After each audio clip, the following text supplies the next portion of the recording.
Entonces, vamos a ver cómo el Señor puede obrar en la vida de un joven, de una jovencita, y cómo nuestro refugio es Dios, ¿sí? Entonces, conforme a todo lo que hemos visto hasta el momento, de todas las enseñanzas, todo este seminario, nuestra vida, podemos entonces entender que nosotros dependemos absolutamente de Dios, ¿sí? Que nada proviene de nosotros, sino que todo es de Dios. Y podemos ver entonces que Dios es la fuente de todo, ¿sí? Incluyéndonos a nosotros mismos. ¿Por qué? Porque todas ustedes y yo somos creación de Dios, ¿sí? Es decir, que todo proviene de Él y todo es para Él, ¿sí? Es su poder que sustenta las leyes de este mundo. Porque si no fuera por Dios, no existiría el mundo, ¿sí? Es el poder de Dios quien nos sustenta y lleva a cabo todas las cosas en Él mismo, ¿sí? Cuando me refiero a todas las cosas, hago referencia al universo, a nosotros, a nuestra salvación, porque realmente es por Él que tenemos salvación, ¿sí? Y a todo lo demás. Absolutamente todas las cosas son de Dios y obran sostenidas por el poder de Dios, ¿sí? Y en último término, todas las cosas son para su gloria, ¿sí? Todo lo que Dios permite en nuestras vidas es para darle la gloria a Él, ¿sí? Y Romanos 11:36 dice, porque de Él, por Él y para Él son todas las cosas. Es decir, que absolutamente todo es para la gloria de Dios. Y nos dice que a Él sea la gloria para siempre. ¿Por qué? Porque todo es por Él y para Él. Entonces, por ende, la gloria debe ser para Dios. Y vamos a empezar nuestra enseñanza hablándoles un poco acerca de la mentira que nos ha vendido la sociedad, que es la adolescencia. Si ustedes dirán, ¿cómo así que la mentira, adolescencia? No entiendo qué es eso.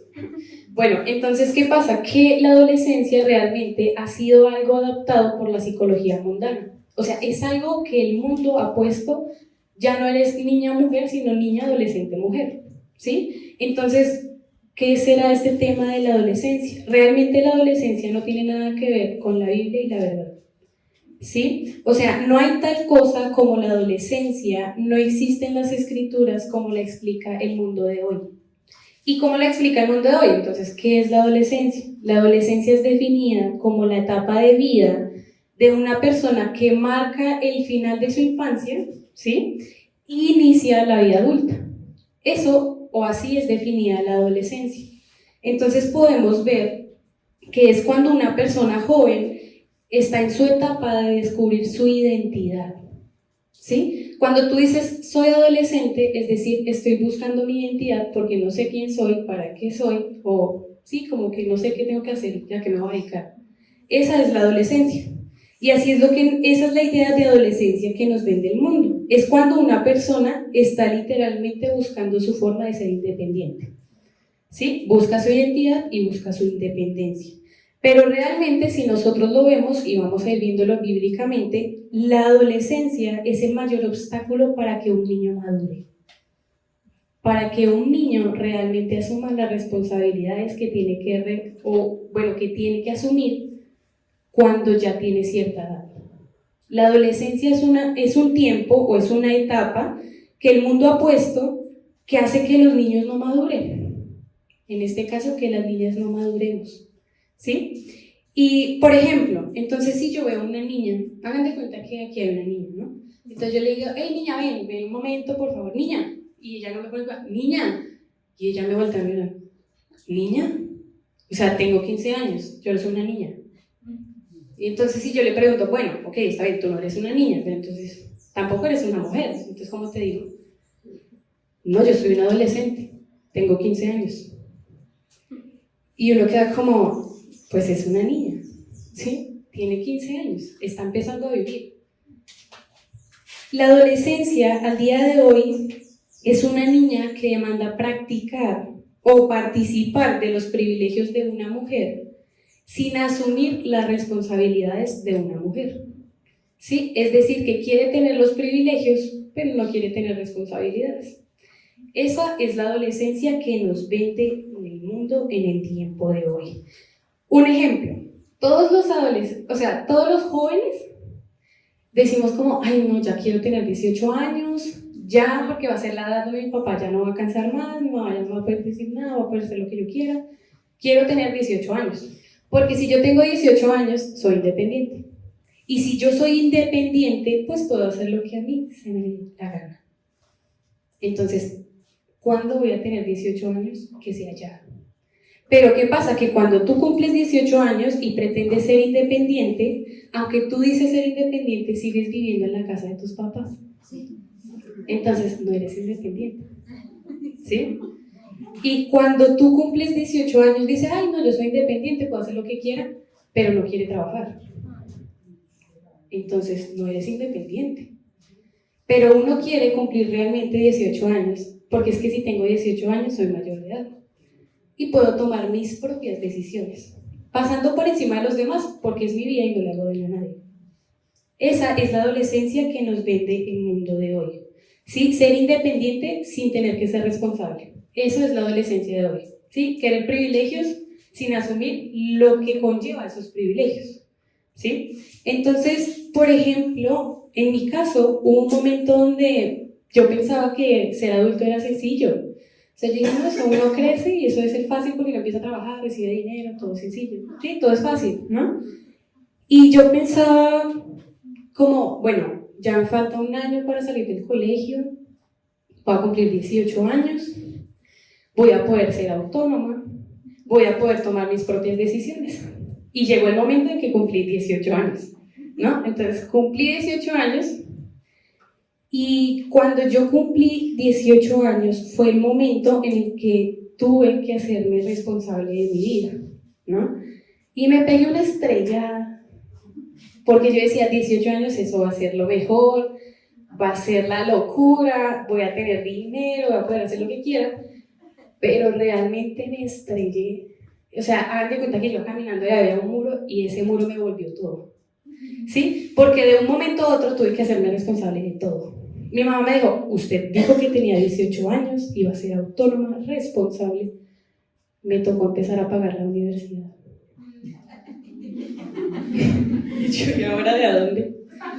Y ni siquiera solo la universidad, me tocó pagar la universidad, que los estudios bíblicos, que los materiales para la universidad, que el transporte. Yo dije, ¿de a dónde voy a sacar toda esa plata? Si hasta duras penas recibía como la mitad del mínimo. Yo decía, ¿y ahora?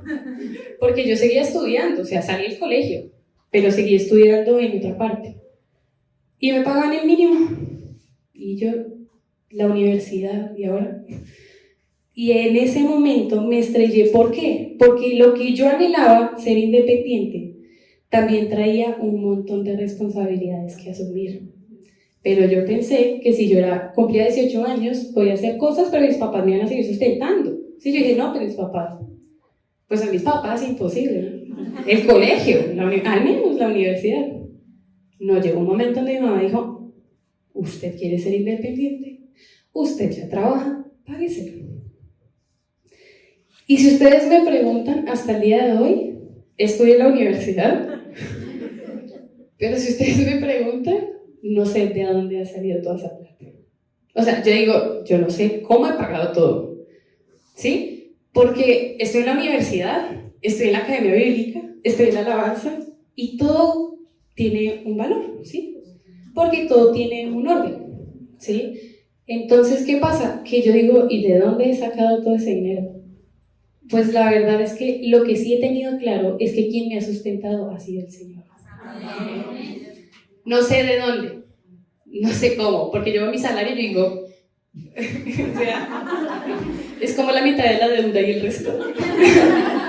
No sé. Pero lo que sí tengo claro es que el Señor es quien me ha sustentado todo el tiempo. Todo el tiempo. Y también entendí algo muy importante, y es que cuando tú eres joven, es importante que tengas responsabilidades. ¿Por qué? Porque esas responsabilidades te ayudan a madurar y a no ser un niño, a tener 25 años y dejar de actuar como niño, ¿sí? Cuando uno tiene responsabilidades, no solo te ayuda a madurar, te ayuda a depender y a confiar en Dios. Porque tú sabes que no vas a poder solo. Sí, y realmente, o sea, imagínense, donde no hubiera sido por el Señor, yo creo que no hubiera estudiado nada. ¿sí? ¿Y qué pasa? Que lo que el mundo quiere es todo lo contrario. Por eso está la adolescencia, donde tú puedes hacer lo que tú quieras sin asumir nada, ¿sí? Donde tú puedes tomar decisiones, pero no importa, ¿sí? O sea, vive tu vida. El mundo lo que quiere es que tú y yo sigamos actuando como niñas inmaduras, ¿sí? El mundo quiere jóvenes sin coraje, sin fuerza. ¿Por qué? Porque así somos más fáciles de controlar. Un joven que no tiene propósitos es más fácil de dejarse llevar por otros, ¿sí? Y vemos entonces que el mundo quiere jóvenes que tengan esa necesidad de encajar. Por eso existe la adolescencia. ¿Por qué? Porque tú buscas tu identidad. Y para que tú tengas una identidad, necesitas que esa identidad tuya encaje en el resto. Porque pues imagínate que te rechacen por cómo eres. Entonces tú necesitas acoplar tu identidad a la sociedad. Porque si no, pues eres raro. O sea, no encajas. Y si no encajas, pues no tienes amigos, no tienes nada, ¿sí? Y vemos que nos quieren poner esa necesidad de ser aceptados, jóvenes que se sientan inútiles para todo. Ahora los jóvenes se cansan por todo. Y ya dicen, a un joven, uy, en las empresas ya no nos quieren ni contratar por los jóvenes. O sea, porque los jóvenes ya no servimos, ¿sí? Sí, así lo ve la sociedad. O sea, la sociedad realmente, el mundo en el que vivimos, quiere jóvenes que sufran de depresión. Quiere jóvenes llenos de vacíos, inmaduros y sin propósito. Y si ustedes se dan cuenta, actualmente lo que con mayor facilidad se maneja son los jóvenes en el mundo. ¿Quiénes son todos los que salen a protestar? Los jóvenes. ¿Por qué? Porque somos independientes. Bueno, y el mundo lo que realmente quiere nosotras como mujeres es que seamos inestables emocionalmente. Porque cuando somos inestables emocionalmente, eso nos hace inmaduras. Y esto se los digo porque yo era así, ¿sí? Yo necesitaba encajar en todas partes. Es decir, que yo tenía como muchas personalidades. Sí, porque entonces había un grupito, ¿no? De las chicas que se maquillaban, se peinaban y la cosa. Y entonces, si yo era ese grupito, yo me tenía que maquillar, peinar y la cosa, ¿sí? Todo lo que hacían ellos. Pero si yo tenía un grupito que de pronto hablaba así como ñero, una cosa así, yo tenía que ser así, porque yo sabía que si yo era así iba a encajar, ¿sí? Era lo que a ellos les gustaba y si yo era así, pues encajaba. Entonces, no tenía identidad, no tenía nada. Sí, mi identidad dependía mucho de lo que otros pensaban de mí. Esa era mi identidad. Lo que esa persona me dijera, entonces, oye, no, es que mira, yo creo que ese color rosado, y yo no me volví a poner nada rosado, nunca. A mí me decían eso no, y yo no me lo ponía. A mí me decían, oye, no, yo creo que ese la vida, no, lo botaba, o sea, yo he dejado de usar, ¿sí? Mi identidad, no solo como mujer, sino también físicamente, dependía de lo que la sociedad pensara de mí. Entonces, yo era una persona que siempre me sentía menos que los demás, siempre. O sea, todo me daba pena, no era capaz de hablarle a nadie, mucho menos pararme enfrente de gente a hablar menos. Yo era terrible. Bueno, entonces, ¿qué pasa? Que esa inseguridad que la sociedad puso en mí, porque realmente es algo que la sociedad te pone, o sea, te inculca el tener que encajar. Eso hacía que yo me sintiera fea, me sentía triste. Y hasta me llegué un día a preguntar por qué Dios había creado a alguien tan insignificante como yo. Yo decía, ¿yo para qué sirvo? O sea, ¿como para qué? Pensaba que era mejor realmente morirme, porque yo sentía que ser mujer y joven no era nada. O sea, como que Dios no podía hacer nada conmigo. O sea, yo era un caso perdido. Conclusión. ¿Y qué pasa? Que actualmente nosotros vivimos en una sociedad putrefacta y corrompida. ¿Sí? Es una sociedad en la que tú eres medido por cuánto tienes y en base a eso es tu valor como persona, como tú. ¿Sí? Si tú no tienes, no vales nada. Ahora, la pregunta sería, ¿será entonces difícil para Dios obrar en una jovencita o en una mujer? ¿Será que tú como joven o como mujer eres útil en las manos del Señor? Pues entonces vamos a ver lo que el Señor hace en una joven o en un joven y en una mujer madura dispuesta a glorificarlo con su vida. Vamos a ver qué puede hacer Dios en la vida de un joven. Y para esto entonces vamos a empezar con Daniel. Vamos a leer Daniel 1, del 3 al 8. Perdón.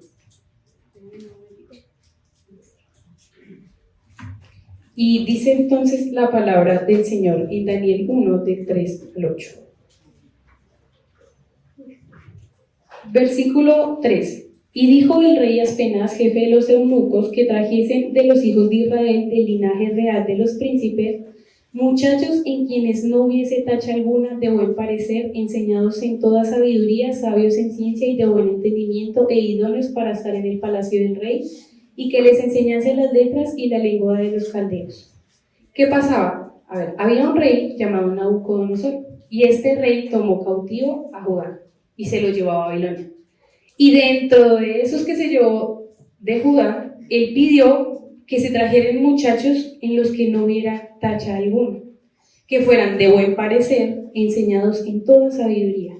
Y el versículo 6 nos dice, entre estos estaba Daniel, Ananías, Misael y Azarías, de los hijos de Judá. A estos el jefe de los eunucos puso nombres, puso a Daniel Belsasar, a Ananías Sadrach, a Misael Mesac y a Azarías Abednego. Y Daniel propuso en su corazón no contaminarse con la porción de la comida del rey, ni con el vino que él bebía. Pidió por tanto al jefe de los eunucos que no se le obligase a contaminarse. Entonces, ¿qué podemos ver aquí conforme a lo que leemos? Primero, vemos que Daniel realmente no se opone al nombre que se le dio. O sea, nunca dijo, no, venga, no me ponga Belsasar, ¿sí? ¿Y por qué él no se opone a ese nombre? Porque él sabía quién era él.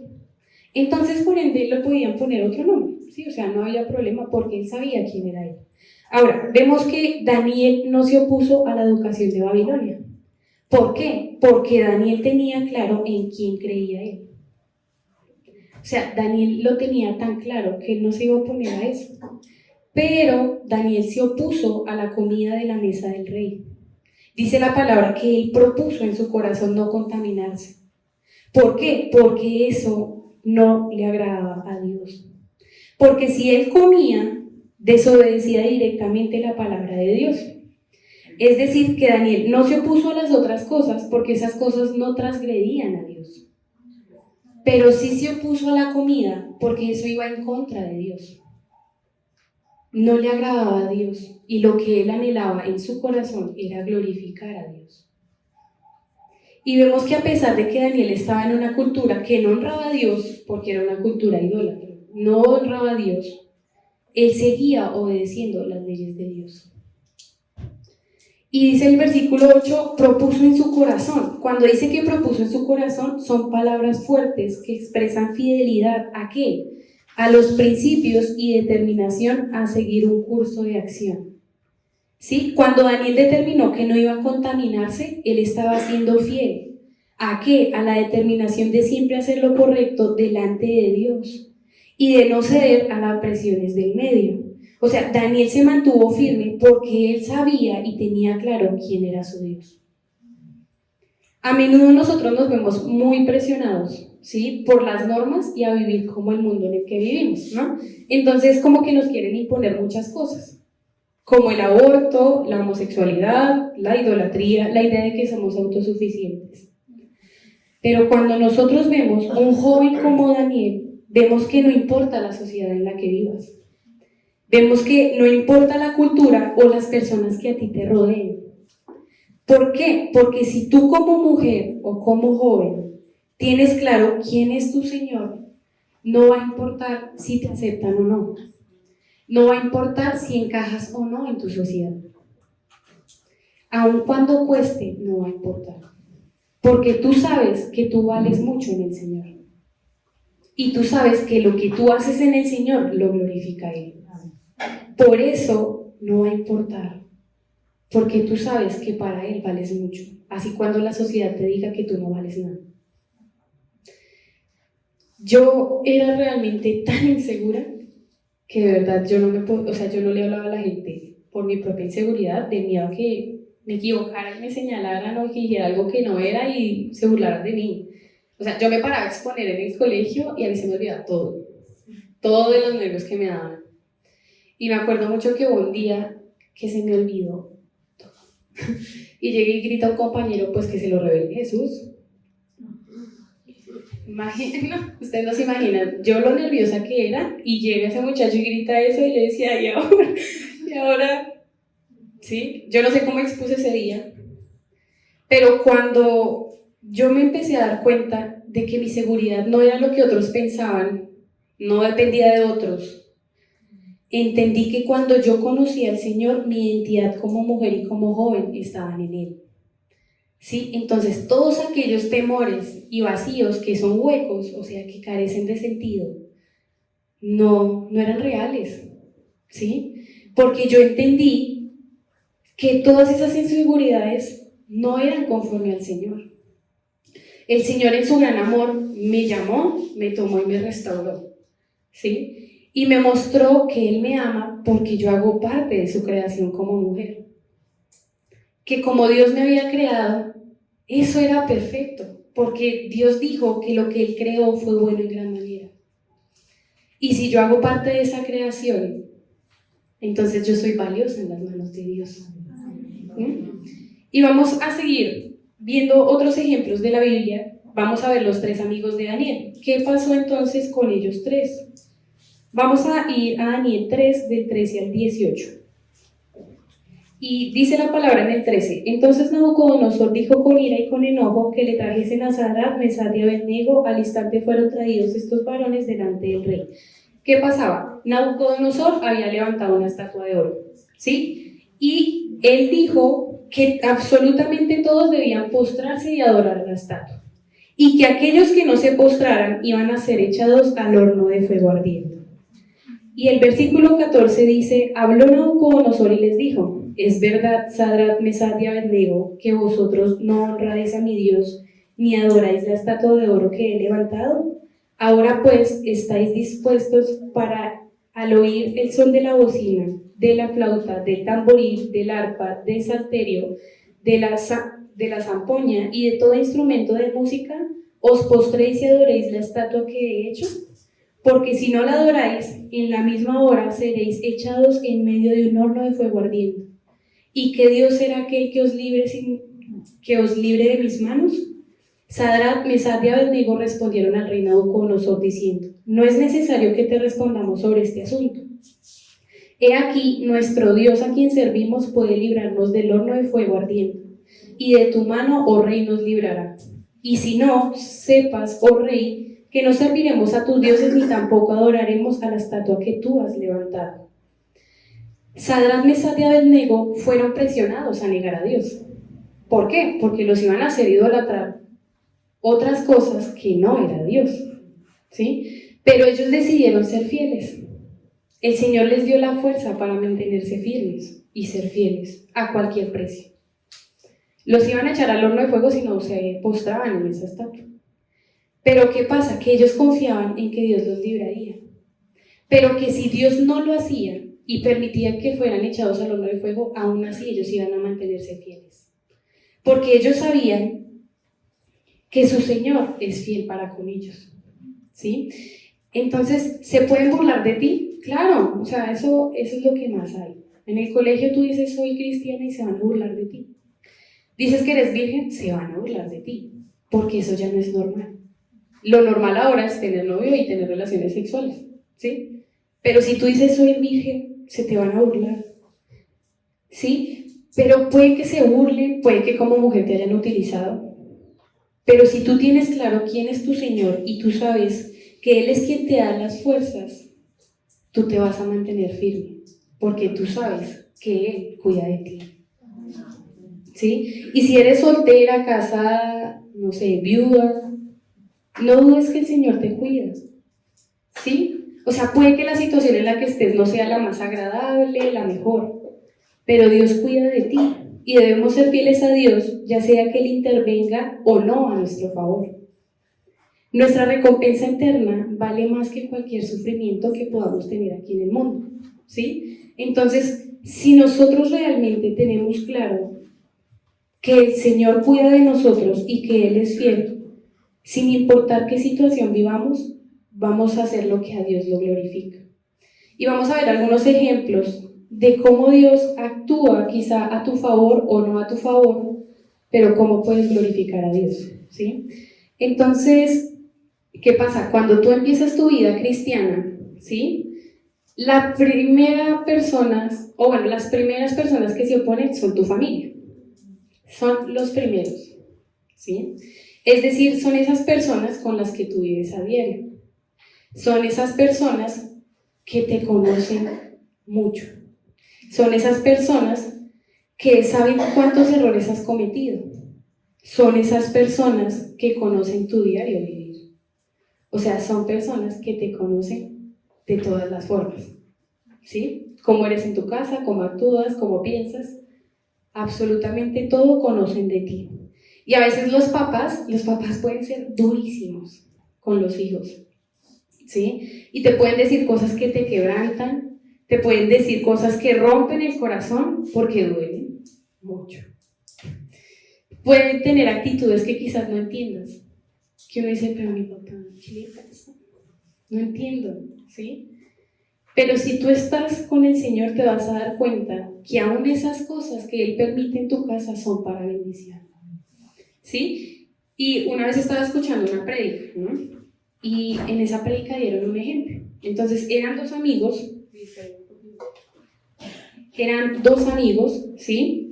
Y uno siempre hablaba de su mamá, y hablaba de su mamá con mucho respeto hacia su otro amigo. Y le hablaba de su mamá, y le hablaba de su mamá. Y un día le dijo a su amigo, no, ven, vamos, acompáñame a llevarle un dinero y una comida a mi mamá, vamos en el carro. Y se fueron en el carro, ¿no? Arrancaron cuando de un momento a otro él paró en un burdel. Y se baja ese amigo y sale la mamá. Y él le da la comida, le da el dinero con mucha felicidad a su mamá. Y cuando él se vuelve al carro, ¿no? Él se vuelve al carro y el amigo le dice, ¿su mamá trabaja ahí? Sí, ella es mi mamá. Y si su mamá trabaja ahí, ¿por qué le da plata y comida? Y la respuesta del muchacho fue, porque yo sé que al Señor le agrada que yo como hijo ame, respete y honre a mi mamá. O sea, no importa cómo tus papás sean. No importa cuánto puedan decir tus papás. Pero tú sabes que a Dios le glorifica que tú honres a tus papás. Porque aunque tus papás sean duros, realmente Dios en algún momento te va a exaltar. Y Él te bendice, porque como lo veíamos ahorita, es el primer mandamiento con promesa, honrar a los papás, ¿sí? Entonces, la pregunta sería, ¿tú estás dispuesto a honrar a tus papás sin importar cómo son? Porque a veces como jóvenes nosotros tenemos, es como, uy, es que mi mamá. Y si mi mamá es, entonces ¿cómo me va a venir a mí a decir que yo no puedo? ¿Sí? Pero realmente no importa cómo son tus papás, lo importante es si lo que tú haces como hijo glorifica a Dios. ¿Sí? Y les cuento esta historia para que veamos cómo Dios nos capacita y nos ayuda a llevar una vida para glorificarlo a Él, sin importar qué situación estés viviendo. Les voy a contar la historia de mi hermano. Mi hermano era una persona joven, tenía 26 años. Cuando nosotros llegamos a la iglesia éramos 10 personas. 10 personas y yo era la persona obligada que iba a la iglesia. O sea, yo era esa persona que mi mamá o se levanta porque quisiera hacer lo que yo digo. Y yo era la persona obligada a ir a la iglesia. Bueno, el caso es que a mí me obligaron. ¿Sí? Yo no quería ir, yo no quería asistir, pero le tocaba porque pues, tenía como autoridad a mis papás, entonces me tocaba. El caso es que llegamos a la iglesia, 10 personas, ¿no? Pero la palabra confronta. Y empezó a hacer como la obra, ¿sí? Empezó a actuar la palabra y a confrontar. Resultó que todos esos 10 se fueron y se quedó la obligada. Ay, Señor. Bueno, el caso es que dentro de ese grupo de 10 estaba mi hermano mayor, ¿sí? Y en ese tiempo mi hermano empezó a congregarse, pero él luchaba mucho con su adicción al cigarrillo. Y él iba a la iglesia, pero al salir de la iglesia, al frente de la iglesia fumaba. Porque él decía que él no lo podía dejar. O sea, él decía, no puedo. O sea, en mis fuerzas no puedo hacerlo. Y llegó un momento donde empezaron a surgir muchas cosas. Y entre una de ellas, a mi hermano un día le dijeron que tenía cáncer de estómago. Y esa enfermedad, literalmente le dijeron, usted tiene 6 meses de vida y ya no le podemos hacer nada. O sea, ya esperar. Y literalmente fueron 6 meses de vida. ¿Sí? Y mi hermano era una persona muy joven, tenía 26 años. ¿Y qué pasó? Que mi hermano empezó a ver el cáncer, lo mandaron para la casa, cuidados paliativos, y un cáncer de estómago es algo totalmente terrible, ¿sí? Era tan grave la enfermedad de mi hermano que él defecaba por la boca, porque el estómago ya no le servía. Pero ¿saben qué pasa? Que aún eso que Dios permitió en mi hermano fue para la gloria de Dios. ¿Y saben por qué? Porque mi hermano cuando estaba enfermo le predicaba a todo el que entraba. A todo el que entraba a la habitación le predicaba. Y entre esas estuve yo. Porque un día mi hermano, yo lo veía diciendo, ay Señor, gracias, y orando, y yo decía, gracias de qué, ¿cómo así que gracias? Si yo lo veía en su situación y yo decía, uno como en esa situación, ¿de qué puede dar gracias? Así como de qué uno agradece. Y le pregunté a mi hermano, ¿gracias? O sea, y él llegó y me dijo, sí. ¿Sabes por qué le doy gracias a Dios? Porque si Él no me hubiera puesto en esta situación, yo no hubiera aprendido a depender y a confiar de Él. Ahora, no esperes que a ti te pase lo mismo. Busca del Señor. Y efectivamente, mi hermano se murió. Pero fue para la gloria de Dios. Porque esa fue una de las razones que Dios usó para que yo volviera a la iglesia. Sola, insegura y llena de todo, pero sola. Entonces, eso que pasó con mi hermano también fue para la gloria del Señor. ¿Sí? Y, por ejemplo, en la iglesia puede haber persecución, claro, somos pecadores. O sea, es una iglesia que está conformada por personas con errores, pecadores, ¿sí? Puede que en la iglesia de pronto, no sé, hablando ya de otro ejemplo, ¿no? Entonces en la iglesia se puede hacer un grupito y preciso tú eres el patito feo del grupito. Entonces tú eres de quien habla, tú eres del que se dice de todo, ¿sí? ¿Por qué? Porque puede pasar, ¿sí? Que estemos en la iglesia no significa que estemos exentos de esas cosas. Ahora, ¿qué pasa? Que aunque esas cosas pasen, tú no puedes perder tu identidad porque ellos hablan mal de ti. Porque si tu identidad está en lo que otras personas piensan de ti, entonces tú no amas al Señor, sino que tú estás ahí porque otros aprueben lo que tú eres como persona, ¿sí? Entonces no importa qué situación vivas, no importa si es una enfermedad, no importa si tus papás te echaron de la casa, o sea, me refiero, no digo que esté bien que te echen de la casa, no vayan a tomar. Me refiero a que no importa qué situación estés viviendo, quizás tus papás no te apoyan, quizás tus papás te persiguen, ¿sí? O te tratan mal, o no sé. O quizás son otro tipo de cosas. Pero sin importar la situación que tú vivas, Dios siempre lo va a usar para glorificarlo a Él. ¿Sí? Así como lo hizo en Daniel, y lo ha hecho con Sadrach, Mesach y Abednego, lo hizo con mi hermano, lo puede hacer con ustedes.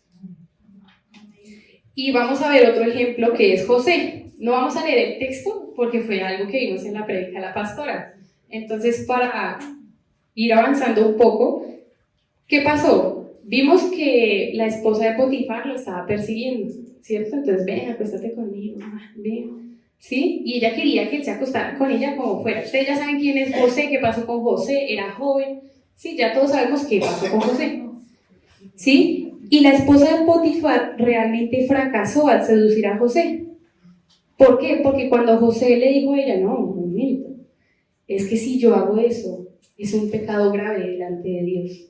Es decir, que José reconoció que su pecado, más allá de que le hiciera daño a Potifar, a la mujer o a él mismo, a él lo que realmente le importaba es que si él lo hacía, era un pecado directamente contra Dios. Sí, por eso Potifar dijo, no, un momento, eso no le agrada a Dios. Y eso fue lo que ayudó a que José se mantuviera firme en el Señor, porque él sabe quién es su Señor. Y él sabía que donde estaba es porque su Señor ahí lo puso. O sea, nada era por él, ni porque él era el mejor, ni tan tierno, no era por eso, era porque Dios lo determinó así. Y él sabía que él dependía de Dios. Es decir, que cuando Dios obra en la vida de un joven y en la vida de una mujer, lo hace en todas tus áreas. No lo hace solo en el área emocional, no, en tu área moral también. ¿Por qué? Porque es que nosotras las mujeres no es que seamos así como, ay, sí, relación sexual. O sea, nosotras no tendemos a ser así. Pero nosotras somos muy emocionales. Y eso nos hace muy inestables. Entonces, ay, tú tan linda, tan bella, tan preciosa. Y cayó. ¿Sí? Cuando Dios obra en tu vida, Dios realmente obra en tu vida en todos los aspectos de tu vida. No en uno, en todos. ¿Sí? El Señor nos ayuda a madurar como jóvenes emocionalmente, aún como mujeres, ¿no? Porque es que ahora es curioso, pero la adolescencia ya no llega hasta los 18, sino hasta los 40. Bueno, pero pasa así, ¿sí? Entonces, realmente la invitación es a que tú te mantengas firme, porque si tú llevas una vida que glorifique a Dios, Dios es soberano y Él tiene el control de todas las cosas. Y vamos a ver por último 2 ejemplos para poder terminar. Vamos a ver a Josías. Les voy a contar la historia porque realmente si me pongo a leerlo no vamos a alcanzar. Entonces, ¿quién era Josías? Imagínense que Josías empezó a reinar a los 8 años de edad. O sea, ¿ustedes se imaginan que hoy le dijera, usted hoy va a ser el presidente de Colombia?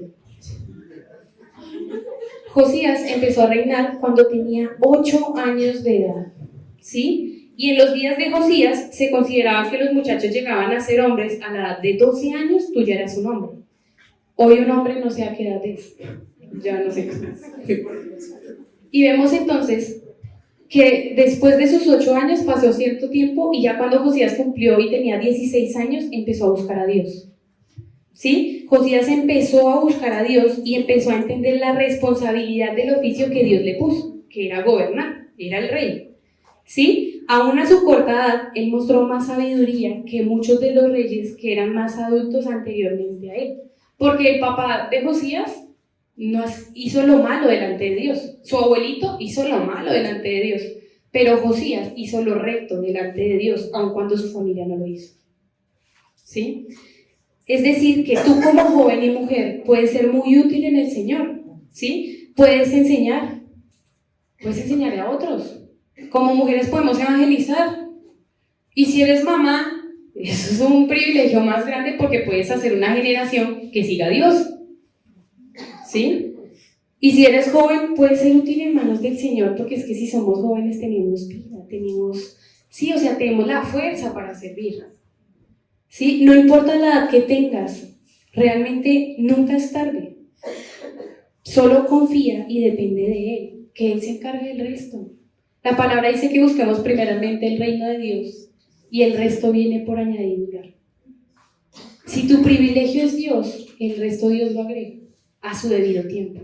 Porque a veces Dios no nos da ciertas cosas para que no nos apartemos de Él. Porque quizás si nos da mucho de algo, eso se vuelve nuestro Dios. ¿Sí? Entonces, todo lo que Dios permite en nuestras vidas siempre es para glorificarlo a Él. Entonces, miremos que como mujeres podemos ser muy útiles en las manos del Señor. Y hay otro joven que es Esteban. Esteban fue un joven dispuesto a entregar su vida por amor al Señor. Predicaba, murmuraban de él y al final él murió apedreado. La pregunta es, si tú como joven, como jovencita, estás dispuesta hoy a morir por amor al Señor. O sea, si hoy te llegara alguien y dijera, bueno, entonces, no sé, así re exagerado, nos apunta con un arma, ¿usted está dispuesto o no está dispuesto? ¿Usted cree o no cree? Yo creo que uno queda como, ¿y ahora? La pregunta es, ¿tú como joven estás dispuesta a entregar tu vida por amor al Señor? Mira, puedes tener 14, 15, 20, 80, no sé, pero no es tarde para servirle a Dios. Porque como mujeres somos útiles en Dios, ¿sí? Y podría seguirles aquí hablando de muchos ejemplos, como Jonás, Samuel, Salomón, María, David, Esther, Ruth, muchos más. Porque cuando Dios obra en la vida de una persona, Él lo perfecciona, ¿sí? Y la pregunta sería, ¿tú como mujer estás dispuesta a cualquier cosa por amor a Dios? Recuerda que en Él lo tenemos todo. Primera de Pedro 5, 6, 7 dice, Mas el Dios de toda gracia, que nos llamó a su gloria eterna en Jesucristo, después de que hayáis padecido un poco de tiempo, Él mismo os perfeccione, afirme, fortalezca y establezca. Es decir, que quien nos perfecciona, nos afirma, nos fortalece y nos establece no es la sociedad, sino Dios. ¿Sí? Y Timoteo 1:4-12 dice: ninguno tenga en poco tu juventud, sino que sea ejemplo de los creyentes en palabra, conducta, amor, espíritu, fe y pureza. ¿Podemos como jóvenes ser ejemplo para otros? Sí. Todos los personajes que nosotros vimos aquí hasta el momento, ¿sí? Todos los personajes que nosotros hemos visto hasta acá, ¿tuvieron que tomar decisiones? Sí. ¿Fueron fieles? Sí. Pero todo eso fue posible porque el Señor lo permitió, porque Dios obró en ellos. ¿Sí? Por eso fue posible. No es por mérito mío. O sea, lo que Dios hizo en mi vida no fue porque yo era chévere, ay, pobrecita. No, no fui yo. Yo no hice nada, yo no aporté nada. Pero un día reconocí que no podía sola. ¿Sí? Es decir, que no es por mérito mío, sino que absolutamente todo proviene del Señor. Por eso empezamos con Romanos 11:36. Que nos dice que porque de Él, por Él y para Él son todas las cosas. Por eso para Él debe ser la gloria para siempre. Deja que el Señor gobierne tu vida y cada una de nosotras recuerde siempre que somos útiles en el Señor, pero solamente depende